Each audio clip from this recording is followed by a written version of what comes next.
Eleanor did not cry at the funeral, not because she wasn't grieving, she was in the specific and total way that 41 years of marriage produces, but because she had already done her crying. 11 days of it, quiet and private, mostly in the kitchen before Claire woke up. By the time the service came, Eleanor had arrived somewhere past the part that required tears. She sat in the front row with her hands folded in her lap and watched the room the way she had always watched rooms. Carefully, and without announcing it, Marcus arrived the morning of. Claire had been there since the hospital.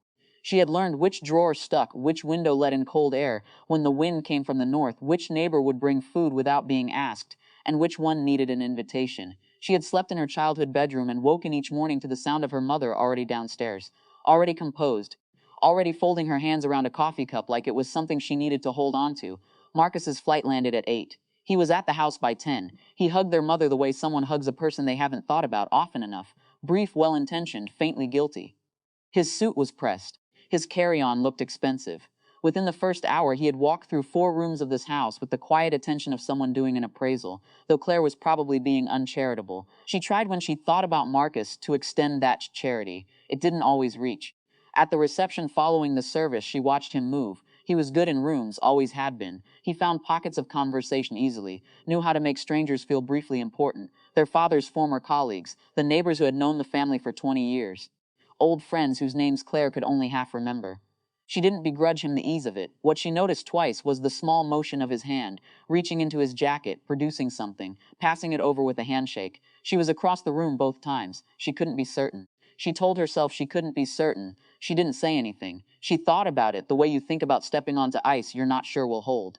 She decided against it, and then felt guilty for deciding, and then felt tired of feeling guilty, and went to find her mother.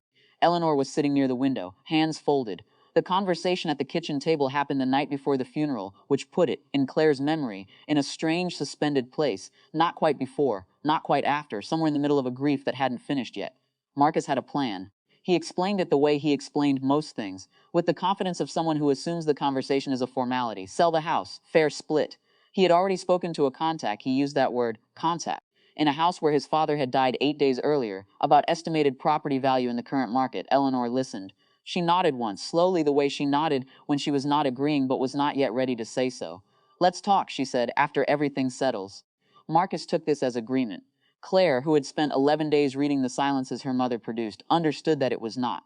What Claire did not know, what she would only learn later, the same day Marcus did, was that 3 days before his flight home, Eleanor had driven herself to the office of Gerald Marsh, who had been the family's attorney for longer than Claire had been alive. She had brought documents. She had brought questions she had already answered. She had signed what needed to be signed with the steadiness of a woman who had already made her decision and simply needed the right moment to execute it. The house was placed into a trust. All decisions regarding the property, sale, renovation, lease, required unanimous written agreement from Eleanor, Claire, and Marcus. No single heir could move independently.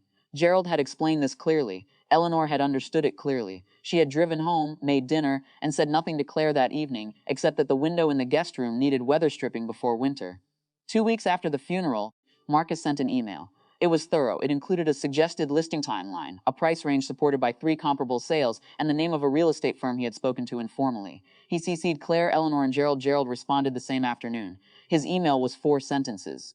It named the trust, cited the signing date, and noted that any sale would require unanimous written consent from all named parties.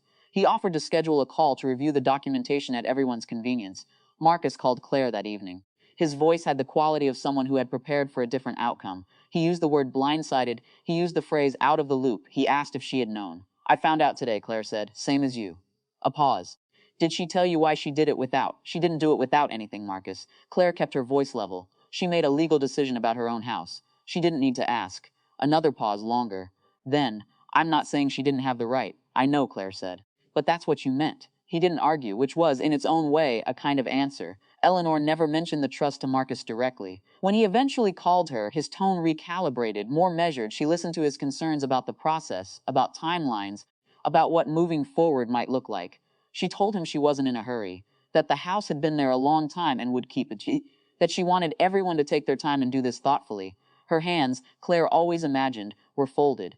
Claire stayed 2 more weeks.